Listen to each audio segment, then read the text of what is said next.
what we've learned since Darwin's day is that the cell is so complex. It's really hard to provide an analogy to describe how complex the cell really is, because nothing in human experience compares. None of our marvels of modern technology have the kind of complexity that we have discovered in a cell. And so you can't really point to a thing and say, look, this thing is the cell is as complex as this thing, because it's really like a city.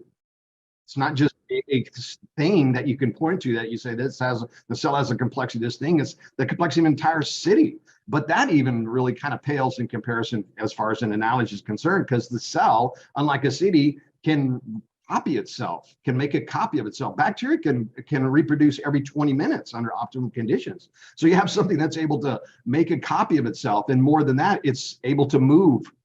Many of these cells have mechanisms that allow them to crawl off in one direction or swim off in one direction. So it's although a city is complex, it is still not as complex as what we found in the cell, for sure.